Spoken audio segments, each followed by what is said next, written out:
Good evening. Good evening.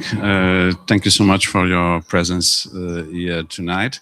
I'm the curator of the Portuguese Pavilion, the Portuguese presence here in Sharjah Heritage Days. And we have this title or this presence here during these days, Heritage as Adventure. The idea of something not finished, not already done, but something that is always in discovery, not mapped. And one other important idea for this presence is the Islamic heritage in Portugal. And for that, and the importance of education, also this relation between culture and education, we invited the Aga Khan Transfer Culture, the director of the education program, Raj Izar. Thank you so much for being here, Raj. Before the Aga Khan Transfer Culture, Raj was at UNESCO for a long time. We can talk also something about that. But we asked him and Ines Camara, she's working also with Aga Khan Trust for Culture on this education program, with this project named Azimuth Portugal, because it's all about the relation between the Islamic tradition and nowadays, the relation between this influence in our culture and how we can pass that in education. How we can go to our kids and our youngsters and we can learn more during our lifetime about this Islamic influence. Thank you, Raj, for coming here. Thank you, Ines, for helping us to understand more about this project, Azimuth. And we are very proud to have you here. Thank you so much. Thank you. السلام عليكم ورحمة الله وبركاته. بسم الله الرحمن الرحيم. الحمد لله الذي جعل العلم سبيلا للتعارف وجعل التاريخ مرآة لفهم الحاضر وبناء المستقبل، والصلاة والسلام على سيدنا محمد الذي أرسى دعائم المعرفة والحوار الإنساني. يسعدنا في هذه الأمسية الثقافية التي يحتضنها معهد الشارقة للتراث أن نفتح نافذة معرفية على واحد من الموضوعات الحضارية العميقة، وهو الحضور الإسلامي في البرتغال وأثره في تنمية الموارد البشرية. ذلك الحضور الذي لم يكن مجرد امتداد تاريخي أو مرحلة عابرة، بل تجربة حضارية متكاملة أسهمت في بناء الإنسان وترسيخ العلم وإشاعة ثقافة التعلم والحوار والمعرفة. أرحب بكم جميعا أيها الحضور. The topic of our discussion today is Islamic presence in Portugal and its impact on developing human resources. First, I would like to welcome to attendees who accepted this kind invitation, foremost of whom Professor Ines and Professor Raja. Now, I wanted to reduce your project. Thank you so much. I'm going to pass to Raj.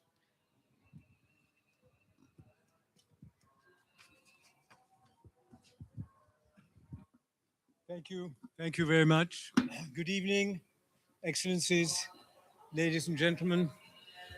I want to start this evening by saluting the really significant contribution to contemporary cultural life that this annual festival continues to make under the leadership of His Highness Sheikh Sultan Mohammed bin Qasimi, who inaugurated the 2026 edition yesterday afternoon. Now, having devoted much of my earlier professional life at UNESCO to the promotion of good cultural policy, of enlightened cultural policy, both at the national and at the city levels, I greatly admire the humanistic vision that His Highness has applied to guide the cultural policy of Sharjah and policy making for the country's living heritage in particular. And this festival is focused around that theme. And in addition, I'm really grateful to the Sharjah Institute for Heritage that has generously made it possible for me to be with you today to represent the Aga Khan Trust for Culture, as well as to the Portuguese Ministry of Culture, which is represented here this evening by you, State Secretary Alberto Santos. I now work for the Aga Khan Trust for Culture on a transnational program that stretches across the Muslim world and beyond.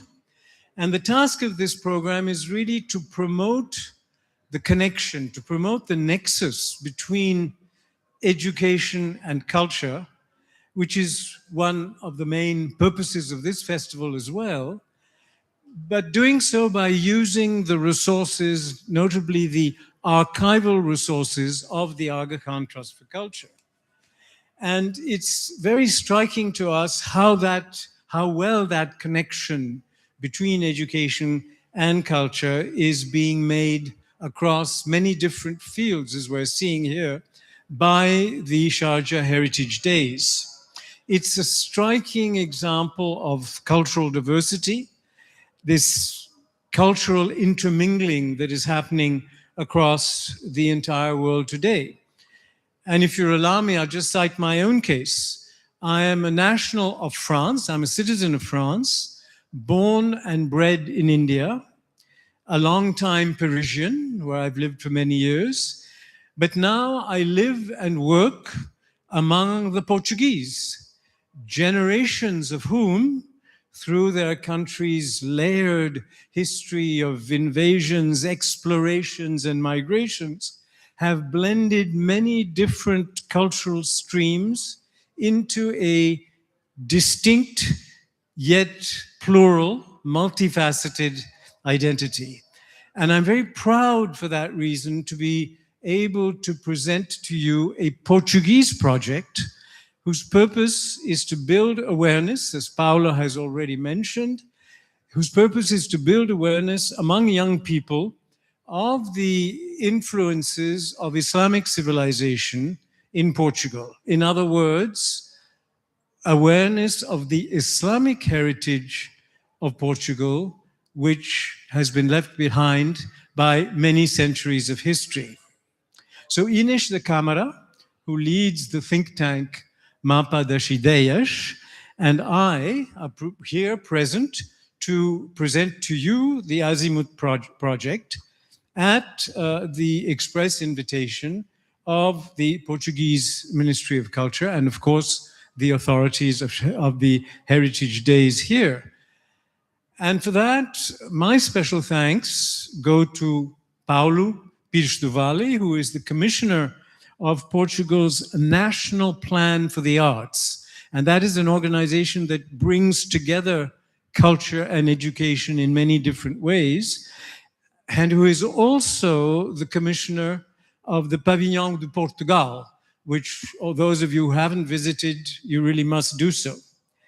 It is Paulo who has brought us here today, but more important than that is the fact that several years ago, it was Paulo Pires do Vale who connected me with Inês de Câmara and her superb team. And it's out of that encounter that you generated that this project has gestated. Now, many of you probably know already that there's a very special relationship between the Portuguese state and the Ismaili Imamate, which has existed since 2015, when Portugal and His Highness the Aga Khan signed an agreement establishing Lisbon, the city of Lisbon, as the worldwide seat of the Imamate, thus giving it to the Imamate a very special place under both Portuguese and international law. And from the start, this relationship between Portugal and the Imamate has been marked by a spirit of partnership and mutual trust. And that spirit is also what has marked my own relations, mainly with Portuguese schools of architecture and other cultural institutions, with which I've had the privilege of developing a whole range of excellent collaborations. But none of these partnerships, none of them has engaged me as powerfully, I would say, as the Azimut project has. And it's a real heritage adventure that Azimut represents. The adventure for us is cooperating with MAPA and the team, together with the many Portuguese teachers who have become very enthusiastic participants in the project. So it's a particular honor for me now to present to you a few slides about how Azimut emerged before Ines takes you on a brief tour through the project as it stands today. And as I briefly present the project, I'm going to want to make just a few semantic clarifications, you might say, since I've also been and continue to be a university professor and attach a great deal of importance to the language we use. And so I'm going to try and explain what we mean, or what I believe we ought to mean when we talk about culture. And so that first slide, which I saw on the screen, thank you, Ines, a while ago, is that what we are talking about is forging an awareness of the Islamic heritage of Portugal, both in the sense of what we now refer to as tangible heritage, material things, buildings, objects, museum collection, but also the intangibles. And I'll get to those in the next few slides. Please continue. And so the mandate, my mandate, when I was asked to put together this education program for the Trust, has been to share the many learnings that can be picked up from the experience of two programs: the Aga Khan Award for Architecture and the Aga Khan Historic Cities Program, which is a program of urban regeneration, of preservation of urban city centers. And the task that I was given was to share this with young people across the Muslim Ummah, but also beyond, and do this essentially at the school and university level. Next slide, please. And I come now to what I meant by clarifying what we mean by culture.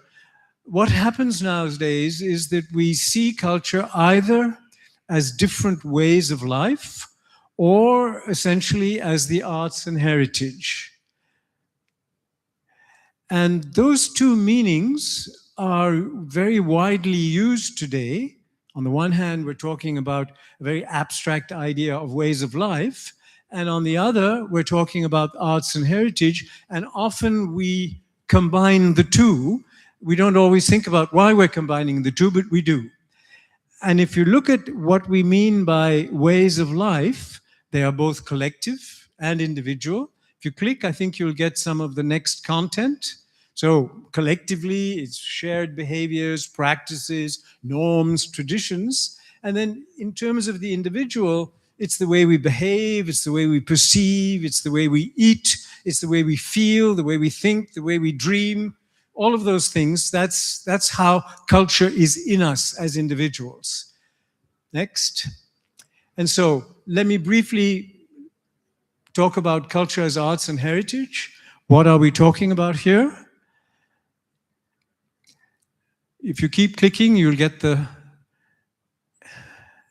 So what we're talking about here is intellectual, artistic practice, creativity, as well as the traces of human creativity in the past that we now call heritage. We're talking here about the culture that ministries of culture actually deal with. They don't actually deal with ways of life, but when you think of how the arts and heritage represent, sustain, reproduce different ways of life, actually are built very centrally. Our identities are built very centrally around those things. Next slide.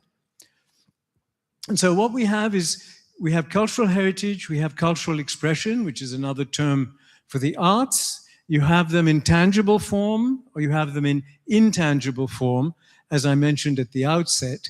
And it's much more complicated and in a way more challenging to get your hands on the intangible heritage, the oral traditions, the traditional knowledge and social practices, the performing arts that survive from previous eras, rituals, festive events, etc. Next.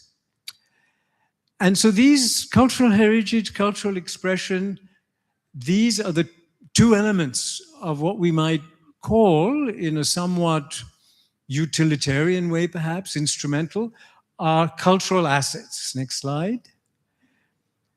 And so we can think of these cultural assets as enablers. They make things possible.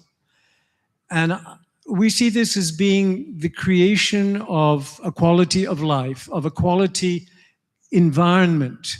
And cultural heritage in the arts, they do several things. They connect us to our past. They embody our collective memories. They represent our identities. Next. They help us to understand who we are, where we're coming from, and where we want to go. They are there to strengthen social energy and cohesion.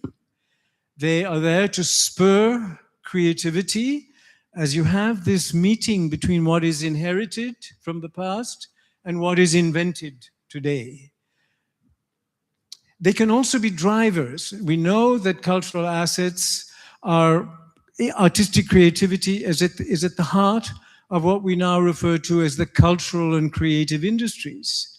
That cultural heritage can be a powerful generator of income and employment. That using both expression today and heritage from the past can have very powerful social impacts. And from that general background, that general mission, I'm showing you here how the process emerged. I arrived in Portugal in 2019, and I immediately began to work with Portuguese bodies, which were mainly schools of architecture. And these were projects on a limited scale. But as I continued to live in Portugal, I saw that His Highness the Aga Khan was making gifts of various kinds on a much larger scale to Portugal, to the government of Portugal, to Portuguese institutions, to the people of Portugal. And they took many forms: medical equipment, heritage restoration, artworks, social development. And I thought, well, why don't we imagine and design a project that would be a cultural gift, but at this interface between culture and education, and that would be something that would change, if you like, hearts and minds among young people. And so we identified this challenge. There's a challenge of cultural education. There's a knowledge gap. People don't know enough about all of the Islamic influences that have gone into the forging of today's identity in Portugal. And you have to start early to close this kind of a gap. There's not much point speaking to adults, grown-ups, because their minds are fixed and set. You start young. And to start young, you really need to have a program of curriculum development that could actually have an impact in the hundreds, if not in the thousands. Next slide. And so that brings me to what are the key purposes of Azimuth. And I think this is almost the end of what I was wanting to share with you, which is one, to enhance awareness among young Portuguese of the rich and varied Islamic heritage, and thereby promote an understanding of how this heritage is a significant dimension of Portuguese identity, just as every people in the world, every country in the world has so many different elements, influences that have gone into the making of its identity today. And for this last slide, I wanted to cite one of the panels from the excellent exhibition in the Pavilion de Portugal, where there is a citation that was written by the Minister of Culture. And I'll just read it out to you. And I've used to illustrate it, not the usual traditional azulejo, which you would normally see, but a modern one. And that modern one illustrates that these kinds of encounters of heritage, they can be encounters between times, between cultures, between generations. A heritage, she writes, that is not limited to being preserved, but one that is lived, transformed, and projected into the future. So thank you very much for listening, and over to you, Ines.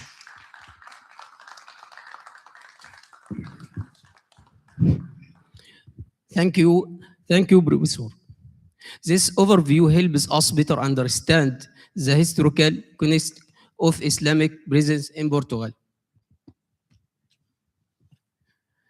تحدث البروفيسور قائلا: يمثل الحضور الإسلامي في البرتغال واحدة من التجارب الحضارية البارزة في تاريخ أوروبا الغربية، إذ بدأ منذ القرن الثامن الميلادي، ولم يكن حدثاً عابراً أو وجوداً محدود الأثر، بل مشروعاً حضارياً متكامل الأبعاد، أسهم في إعادة تشكيل البنية الاجتماعية والثقافية والفكرية لتلك البلاد.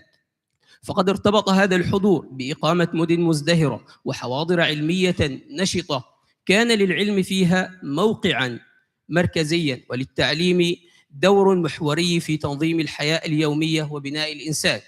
ومن هنا لا يمكن فهم أثر المسلمين في البرتغال بمعزل عن الدور الذي اطلعوا في نشر المعرفة وترسيخ ثقافة التعلم بوصفها قيمة حضارية عليا. وقد تجلى هذا التوجه الحضاري في إنشاء منظومة تعليمية متكاملة قامت على تنوع المؤسسات وتكامل الأدوار. فالمساجد لم تكن دور للعبادة فحسب، بل مراكز إشعاع علمي تلقى فيها الدروس وتدار فيها حلقات النقاش ويتلقى فيها طلاب علوم الدين واللغة. وإلى جانبها انتشرت الكتاتيب التي عنيت بتعليم الصغار القراءة والكتابة وحفظ النصوص، فضلاً عن المجالس العلمية التي احتضنت العلماء والمتعلمين، والمكتبات التي مثلت خزائن المعرفة وفضاءات مفتوحة لتداول الكتب والعلوم. وقد أتاح هذا التنوع المؤسسي توسيع دائرة التعلم وجعل المعرفة في متناول شرائح واسعة من المجتمع، لا حكراً على فئة بعينها.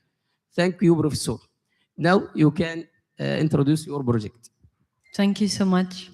So before I start, I'm just going to make Raj's words mine. Thank you for having us here today, for the invitation. Thank you, Paul, for making the matchmaking years ago and now bringing us together to this beautiful country. And really, it's been a delight. These last few days have been really fantastic. And I want to talk a little bit about the project. So you've just heard about the big idea and the big challenge. And it was up to us at MAPA to make this work. And we were thinking, how can we just put this big idea into the country? How can we make this work? How do we, in a certain sense, build a tapestry of influences and ideas? So, as Haj was saying, we've transformed this big idea in a 3-year project. We started the project in 2025, and we're going to finish it in 2027. And the goal was to enhance young people's awareness and understanding about the Portuguese Islamic heritage. But the thing is, how do we make this happen? How does a thing like this, how this transformation can really have some kind of sustenance for the future? And how can we make this happen in a time that's so complex about these kinds of subjects? Although we were always talking about the Portuguese Islamic heritage, about the cultural heritage. And we knew that we had to build a self-sustaining network of educators and cultural professionals. We have to make these people work together. And we know that that's a huge challenge in itself, because schools have their own time and it's different from the other institutions. So we really, how can we connect these two realities? And then we had another big goal, that is, this is not only about the content or giving them tools, it's also about giving them confidence. It's also like, you have to think about this, and it's not a therapeutic approach. It's really about building their self-esteem about this heritage, making them feel confident to deal with this in the school environment. So the teachers would be our biggest allies. So this is an image from our pilot project, and you'll see the video. So this is a teaser, just to keep you interested while I'm talking, because at the end we'll have the video. But this is a photo that I really like, because it really shows what we can do when somebody brings an external ingredient into the school. And this was a workshop about Islamic cooking. And then another thing that's very important when we think about this project is, we have the big idea, but how are we thinking about the project governance? And this project was very important because when we're thinking about the model, because we were sustaining it in 2 pillars. On one side, a very strong core, and that strong core comes from the Aga Khan ecosystem. So it's not only working with the education program of the Aga Khan Trust for Culture, it's about working with the other agencies, taking from them what they are best doing, like what's their expertise, what's their, if you want to jump in, just let me know. But so, and the idea was to have this very strong core from the beginning. But then the next step was about, how do we create a network that will make this core just spill over all this content and all these ideas in a grander scale? And we had to bring in allies, and these allies, they also bring their own expertise and their own resources into the project. We're talking about the National Plan for the Arts, but we're also talking about the Portuguese Network of Museums, and also professional networks such as ICOM Portugal, or the Portuguese Association of History Teachers, and so on, so on, so on. We need to pull all these people, all these believers, so to speak, into the ecosystem to build it up. And here's another photo just to keep you inspired and waiting for the video at the end. And these are the kids from 3rd grade. So these are the 8-year-olds during the study visit to Sintra. And one of the things that's very important in these kinds of projects, it's not only about the big picture or the hard content, but it's also about the unexpected effects.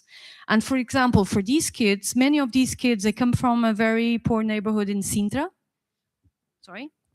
And the study visit, where they went to the Museum of São Miguel de Ondrinhos, they went to the Alto de Vigia, they went to several places. For at least 5 of this 27 pupils class, was the first time that they had, that they used a bus.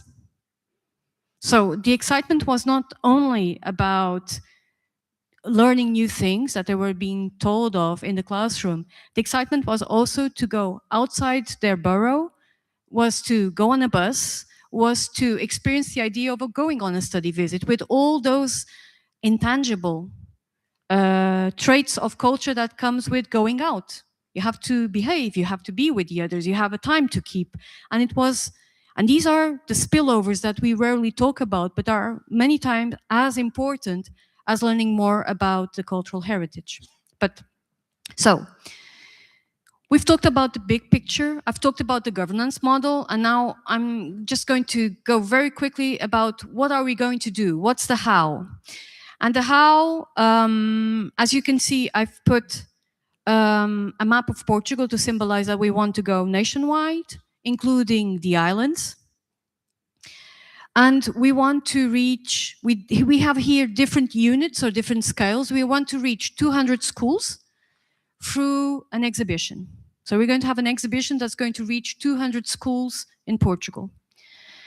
We want to train 250 teachers and educators. That's what we're just starting to do right now, and it's in a very close partnership with the National Plan for the Arts.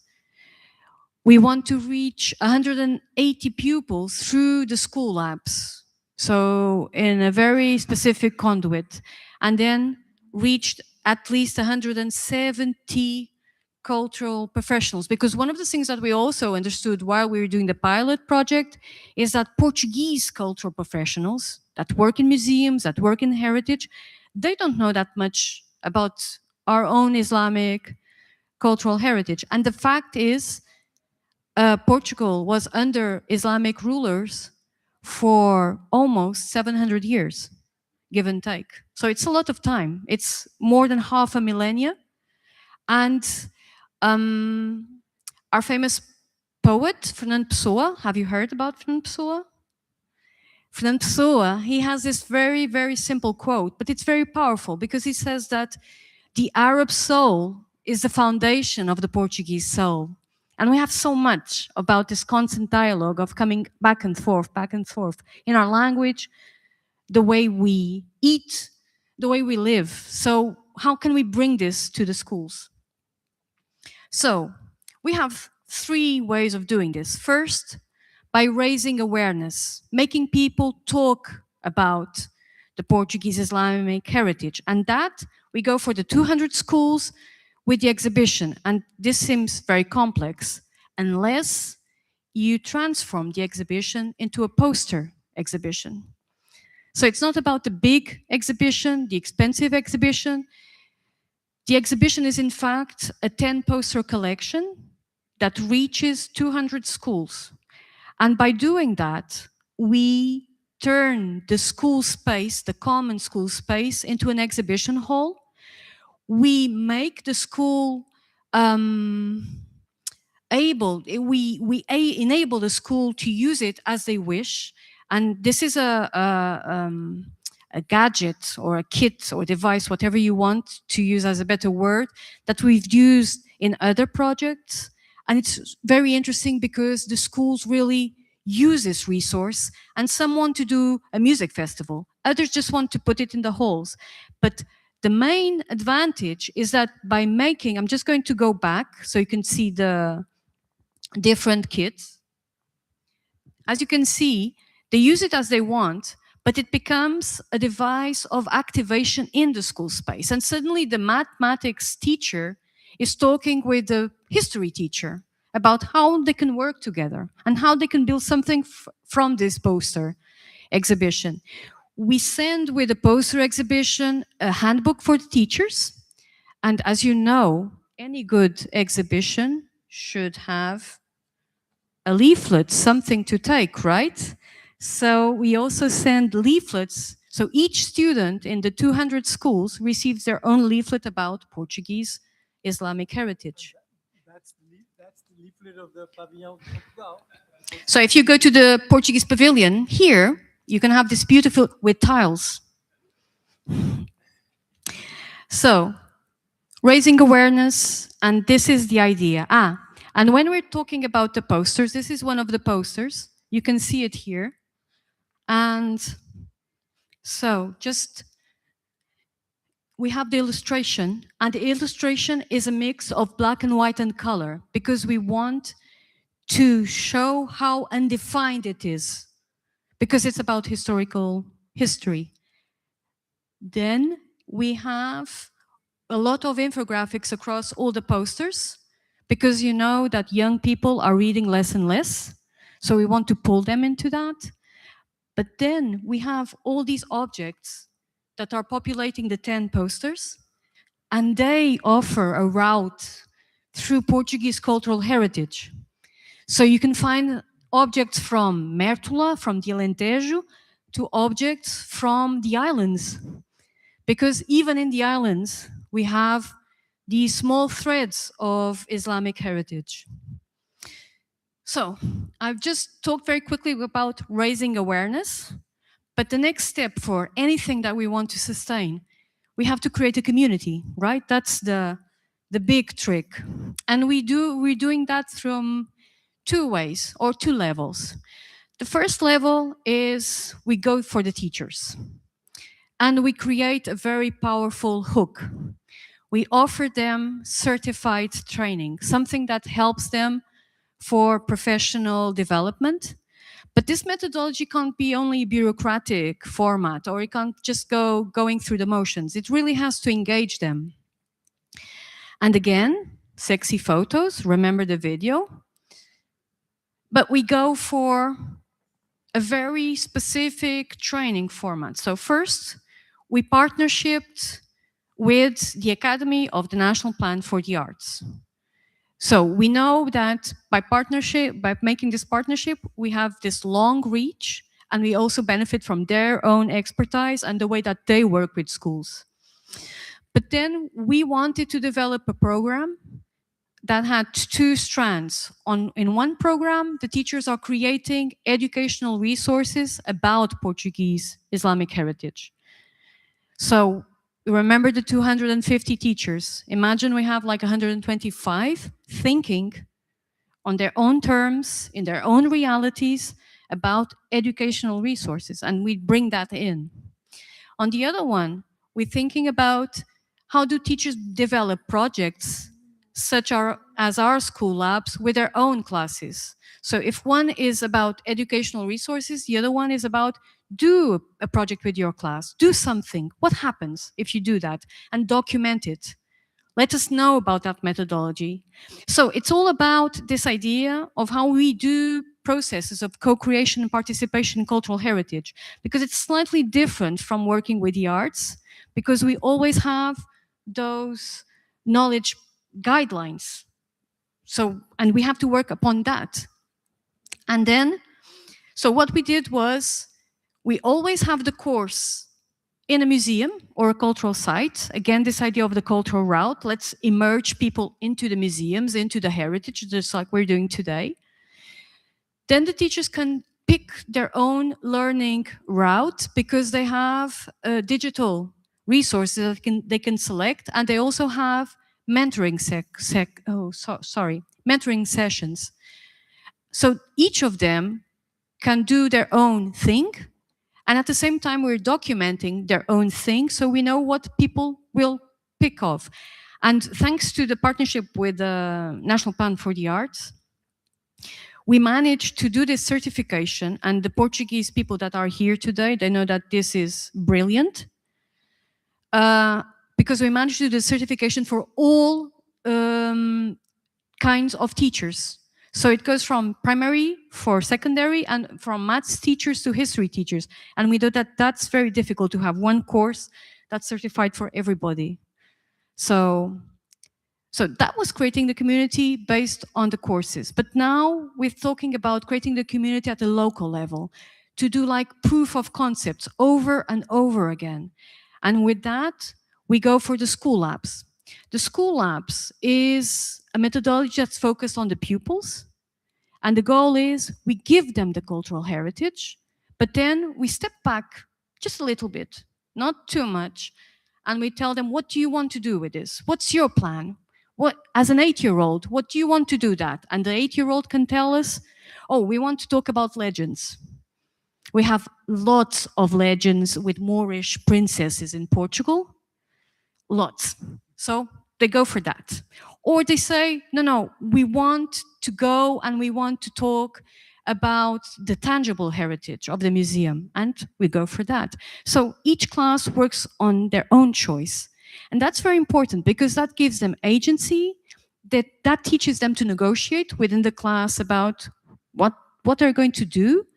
That also gives them method because they understand that research and working together is hard, but it can be very, very important. And through that, what we do is we create a community that is local. The kids are working and they bring their parents into the school, they bring their parents into the museum, and they also become the owners of this heritage. It becomes so close. And it also becomes a channel to discuss with the other kids that come from contemporary Muslim communities, that are migrants in our country, about things that maybe they have in common. They suddenly realize that in Portugal we have a lot of words that come from the Arab origin. We talk about music, we talk about lots of stuff. So maybe when we recognize, when we become, as Raj was saying, self-aware of this beautiful and plural heritage, we'll see that the world can't be about closed borders or about xenophobia. And that's, at the end of the day, the big goal of any educational process or project, right? It's about building citizens, because we're educating all these people for a future that is unknown for everybody in the room. We don't know what's going to happen in 10, 20, 50 years. So we really have to equip them with all that we can. So this is the exhibition inauguration at the Beja Museum. And finally, this is a gift. This is something that's going to end in 27. So we want to go through all these elements of this very complex and ambitious puzzle, and we want to make a publication that is a legacy publication that comes from all these resources that the teachers created, all these experiences, but also articles written by the biggest experts in Islamic cultural heritage, to make a book for the future. So in 5 years, 10 years time, if anybody wants to go, they have a reference book. There's no longer a gap about this. And basically, this is the project in a nutshell. And I'm going to show you the video now, if you're up to it. So just bear with me while I change to the video. The glasses.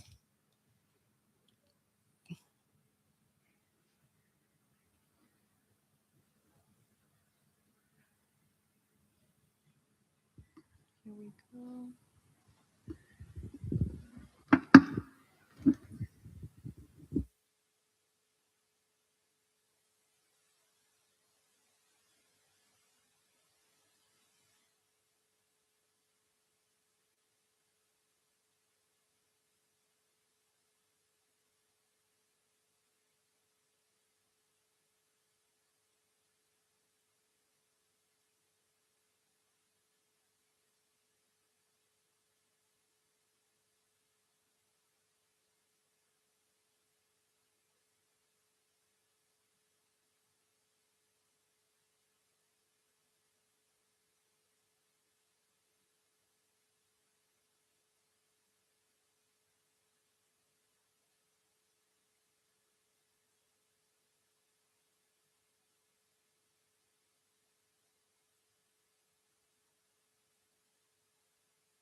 الحضور البرتغالي وأثره في تطوير الموارد التعليمية. لا تزال آثار الحضارة الإسلامية حاضرة في المشهد الثقافي البرتغالي المعاصر، بوصفها شواهد حية على عمق هذا التفاعل الحضاري، ويتجلى ذلك بوضوح في العمارة التاريخية التي تحمل سمات أندلسية من حيث التخطيط والزخرفة واستخدام الأقواس والحدائق الداخلية. كما يظهر هذا التأثير في اللغة البرتغالية من خلال عدد من المفردات ذات الأصل العربي التي ما زالت مستخدمة في الحياة اليومية، فضلاً عن بعض العادات والتقاليد التي شكلت أو شكلت في ظل هذا التداخل.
اوكي. لا جربوا المشكله لا في واحد شانل 1. You need video, huh? Okay. Wait.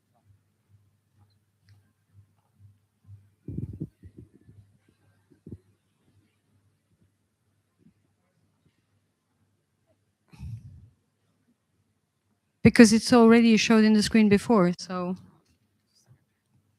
waiting for your.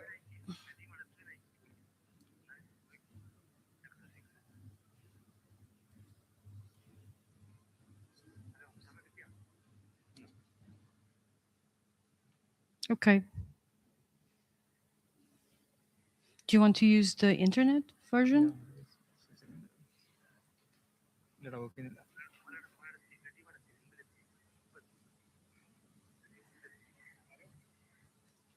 Just a second. Technician will come. Okay. Okay. The technician will come. But meanwhile, let me try.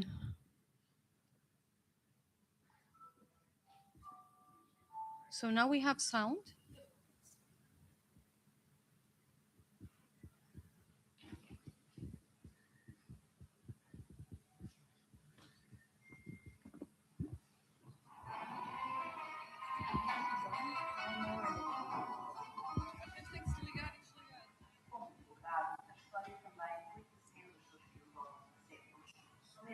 Where is it? No. Yes, it's finished.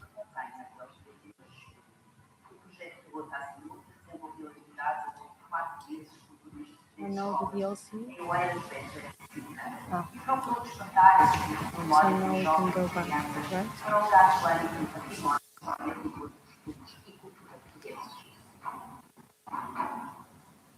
Vai cair aqui nesta altura, o que é muito bom, porque depois e a partir dos miúdos chega-se aos filhos a pensar em que é que nós somos pacientes ou viventes, e a fazer um caminho muito animado, fantástico, mas muito interessante pela descoberta de finalmente temos imensas coisas em comum e temos imensas coisas que são partilhadas ao longo de anos, não é? E isso é muito interessante. E eu tenho a certeza que isto deixa seguinte.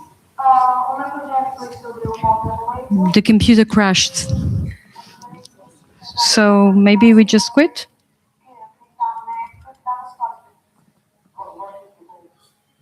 É uma parte sempre para muitas coisas na casa. Yeah. Here? Yeah. Mm-hmm. We can just do it. Try to connect and disconnect the HDMI. Yeah, disconnect. Yeah, now connect it again. Okay. Okay, wait just a second. It's because your screen is not. Yeah, it's not a screen copying the definition. This screen. Okay. Do you have the screen options? Yeah, the screen. You hear, right? F4? Function 4? Yes. Push. Note. No? Okay. Yes. Okay. Here, Alright. duplicate. Yeah. Tá.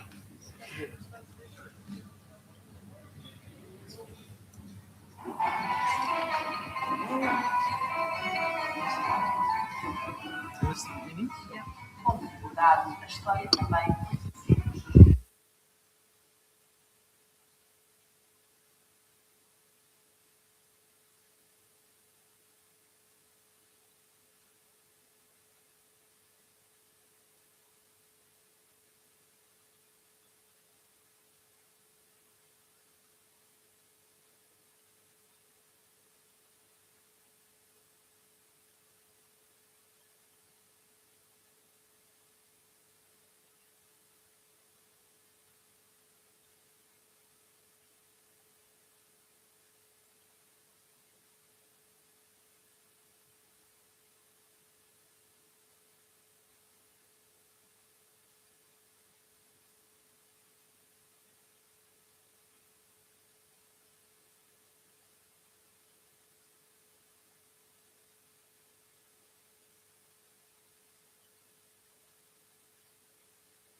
ينطلق هذا النص والمحتوى من تجربة تعليمية وثقافية تقوم على ربط التراث بالتعلم الفاعل وجعل المتعلم شريكا حقيقيا في اكتشاف التاريخ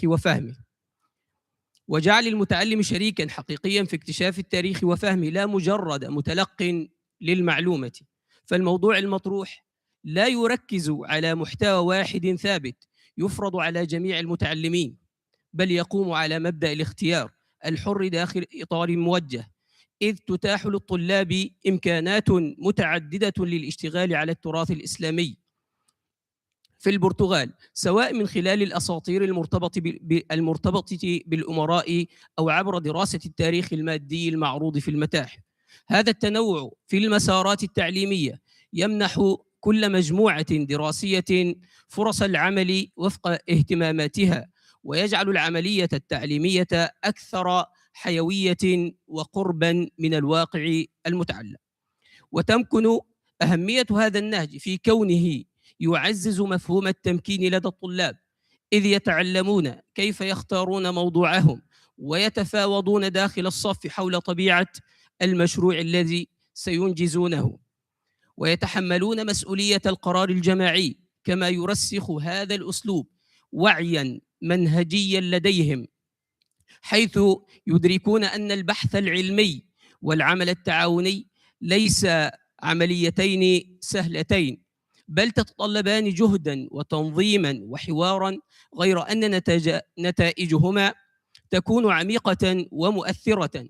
وبهذا المعنى يتحول المتعلم من نشاط فردي كما رأيتم في الفيديو، من نشاط فردي معزول إلى ممارسة جماعية تنمي مهارات التفكير والتواصل والعمل المشترك. ولا يتوقف أثر هذه التجربة عند حدود الصف الدراسي، بل يمتد إلى المجال الاجتماعي الأوسع كما رأينا في الفيديو أيضاً، إذ يسهم في بناء مجتمع محلي حي حول المدرسة والمتحف. فالطلاب من خلال مشاريعهم يجذبون آباءهم إلى المدرسة ويصطحبونهم إلى المتاحف ويشركونهم في اكتشاف التراث، مما يخلق علاقة مباشرة بين الأسرة والمؤسسة الثقافية. وفي هذه اللحظة لا يعود التراث شيئاً بعيداً أو جامداً، بل يصبح ملكاً معنوياً للطلاب، قريباً من حياتهم اليومية وجزءاً من هويتهم الثقافية. ومن جهة أخرى يفتح هذا المسار التربوي قناة حوار مهمة مع الطلاب القادمين من مجتمعات مسلمة معاصرة، ولا سيما أبناء المهاجرين.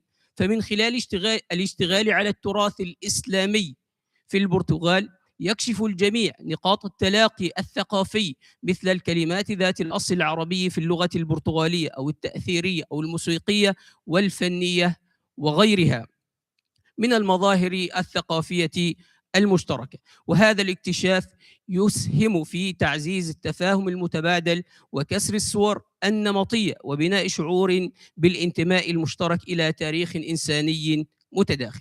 أما الفكرة العامة للنص فتتمثل في الدعوة إلى اعتماد مقاربة تعليمية ثقافية جماعية وتشاركية تجعل من التراث وسيلة لبناء الهوية وتعزيز الحوار بين الثقافات، وتمكين المتعلمين من امتلاك تاريخهم وفهمه بوعي نقدي. فالمتعلم هنا ليس حفظاً للماضي، بل ممارسة حية تعيد وصل الماضي بالحاضر وتحول التراث إلى أداة للتقارب الاجتماعي وبناء مجتمع أكثر وعياً وتعدداً.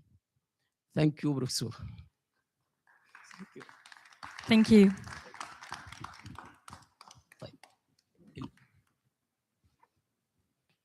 تفضل. Thank you so much for the translation. Thank you to Raj, thank you to Inês. This is all about our presence here, Portuguese presence here in Saja, the celebrating the Islamic heritage influence in our culture, our Portuguese culture. We invite you all to go to the pavilion, and we have during these days this influence in our music, in our architecture. For instance, the tiles that you can see there for the 16th century till now. This reinventing always the tradition, not to stay looking back, but also coming to the present and the future with new artists reinventing always this heritage.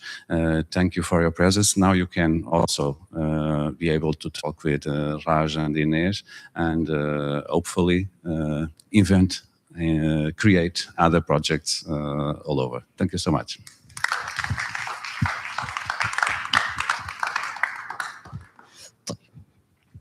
نختم إن شاء الله. في ختام هذه الأمسية الثقافية نكون قد أطلنا على تجربة حضارية إنسانية عظيمة مثلها الحضور الإسلامي في البرتغال بوصفه نموذجاً للتفاعل الخلاق بين الحضارات، حيث كانت المعرفة جسراً للتواصل والتعليم أداة لبناء الإنسان. وإذ نختم هذا اللقاء الطيب فإننا نتقدم بخالص الشكر والتقدير إلى الحضور الكريم على حسن الإصغاء والتفاعل وما أثرى به هذا اللقاء، ومداخلات تعكس وعياً ثقافياً واهتماماً صادقاً بقضايا التراث والهوية. ويسعدنا على وجه الخصوص أن نرفع أسمى آيات الشكر والعرفان إلى صاحب السمو الشيخ الدكتور سلطان بن محمد القاسمي حفظه الله على دعمه المتواصل للمشروع الثقافي والمعرفي في إمارة الشارقة، وعلى رعايته الدائمة للعلم والتراث. والشكر موصول إلى معهد الشارقة للتراث وكل الإدارة والقائمين عليه وإيمانه العميق بدور الثقافة في بناء الإنسان وصون الهوية. والسلام عليكم ورحمة الله وبركاته.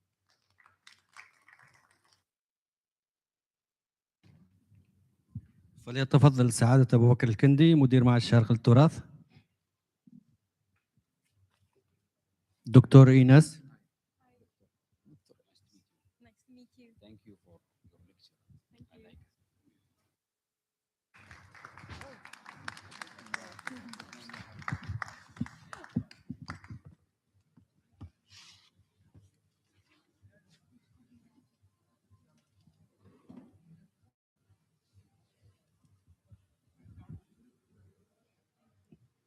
دكتور راج.